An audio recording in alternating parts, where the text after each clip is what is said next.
Yesterday, I uploaded a speedrun with incredible speed, impossible recoveries, and unreasonable confidence.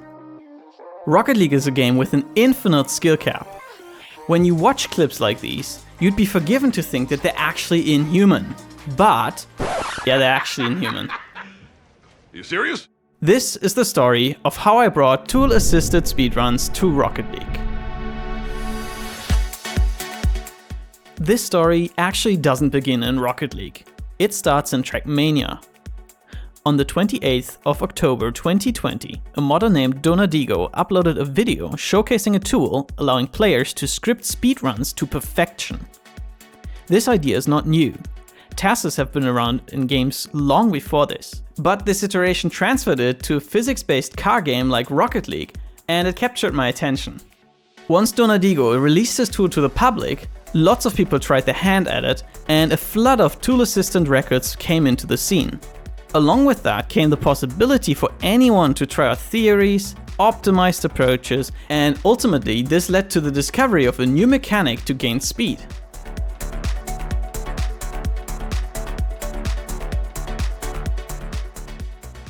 I was inspired.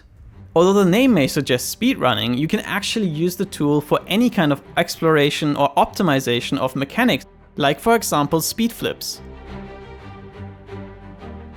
It's useful for pushing the Rocket League skill cap higher, and I've already used it to discover that 84% of my viewers are not subscribed to the channel. So that's some immediately actionable advice right there. Go press that subscribe button. Anyways, let's speedrun the creation of the TAS plugin. At the heart of TAS lies the principle of determinism. When you do the same calculation twice, you should get the same result twice, else you've made a mistake. That's determinism. So we can use this knowledge to make a tool that can reliably produce a set of moves. So we want the same input numbers and the same math operations for the same output.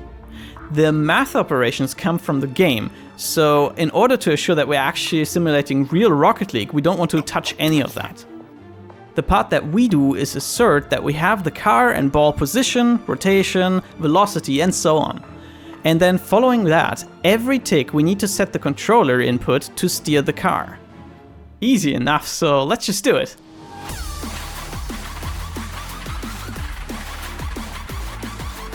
Yo, I'm done. Can you program this for me? No.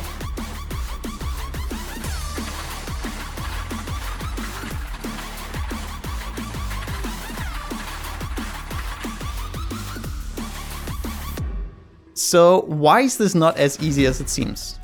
Well, I've had a tool to play back inputs for a while now. The trouble comes with setting the initial state of the car.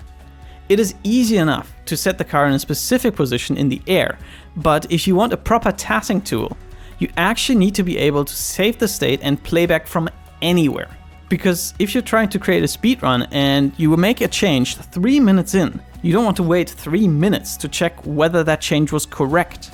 TASing requires trial and error, and you want to iterate hundreds of times. Therefore, starting from anywhere is not optional. So yeah, what if I want to start my TAS just in the middle of a flip? Well, if you don't account for this, the car will just flop over. And I can't just roughly set the flip either. It needs to be absolutely identical, because else the TAS will fail.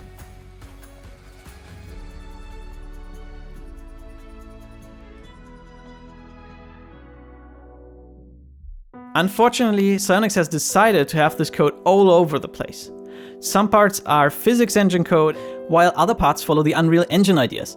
And there are so many components, and some of them are all different, and you have to be so careful of every single little detail, because else some digit is different, and I'm slowly losing my sanity.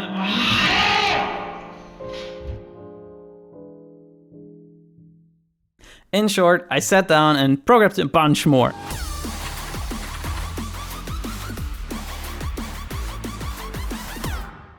I'm pleased to report that I have not actually been able to fix all things, unfortunately. I have built a literal testing tool just for the TAS setup to check for problems, and there are some weird suspension related issues, which is why this is very much a beta software. But I'm getting ahead of myself. It is good enough to be able to work around these issues. So I decided it was time for a proof of concept. I went on the extremely difficult workshop map Canyon Dribble and started TASing.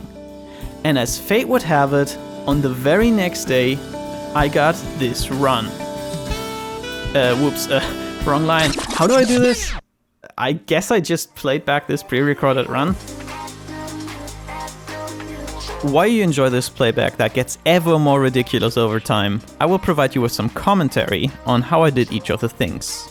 So initially I started out manually editing all the inputs to get the maximum speed that is possible within the confines of Rocket League's physics. But after taking over an hour for just that one straight, I realized that wasn't gonna cut it. Instead I started using the recording feature of the TAS, which means I can just play, and whenever I mess up I can just over-record something, and then I try over and over again until it works out like I want it to. And then if there's something small that I can't actually do by hand, then I can still go in and edit the inputs.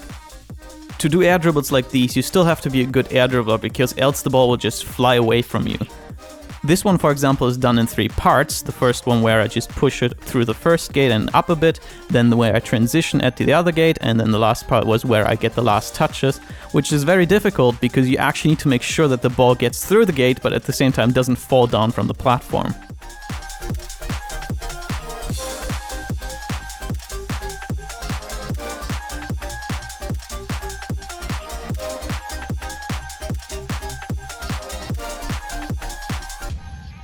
Here I really felt like I wasn't going fast enough, and with nothing to lose in a TAS run I just decided to wall dash.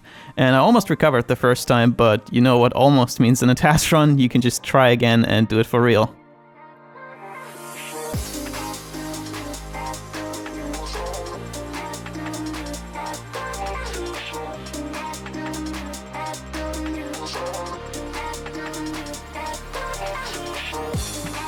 The situation that happens next is definitely completely impossible for a human to do. The bounces of the weird geometry of these gates are completely unreadable, and the timing required is also tick perfect. I reckon that if you practice this forever, you'd still only be able to get it 1 in 100 times.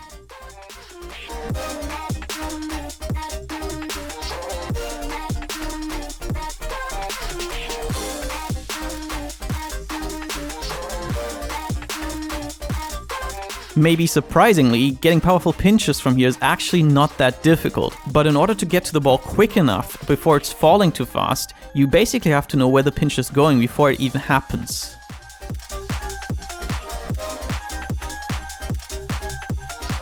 The reason I'm going so slow on these levels is because I've had some TAS setup issues, specifically on the ramps that you have to dribble up, which actually meant that I had to do this level in 3 parts, and if you've played this map you know that this is probably the most difficult level in it. I was however able to restart from the real clip there, and I thought it would be funny to leave that in as a recovery. While a simple air dribble is actually kinda boring for a TAS, the ending here has the same problem as an earlier level. We simply have to hit the ball off the top of the gate to slow it down, and if you don't turn away in the right way, you'll also push the ball to Nanya anyway. With this ending I decided to go over the top for absolutely no reason. This dodge is completely impossible, requiring perfect timing and precision, and even the recovery is difficult. For good measure I added in a musty flick that could have ended the entire run if it wasn't a TAS. I've certainly had my fun with that TAS. However, in terms of speed, it isn't close to the limit. I mean, just look at some of these TrackMania TASes, where cars fly from checkpoint to checkpoint, even though they're not even meant to fly. They are way more optimized, and that is at least partially to be expected, considering I didn't put more than a day's worth of time into this TAS. Some of the most impressive TASes in TrackMania have required weeks of work from multiple people, and sometimes even needed multiple iterations to get to that point.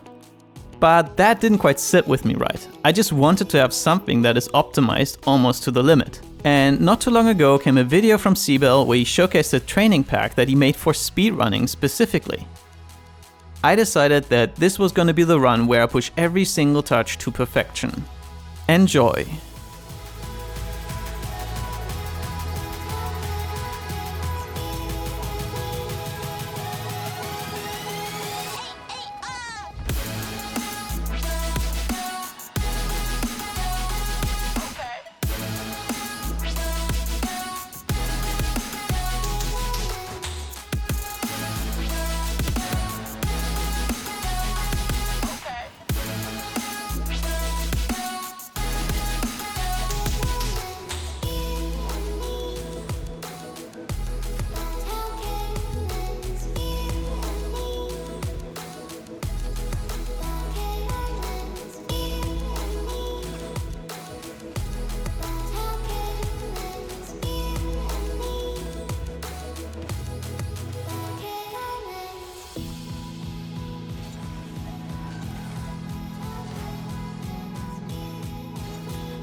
I hope you found that run satisfying. I spent way more time on it than I care to admit.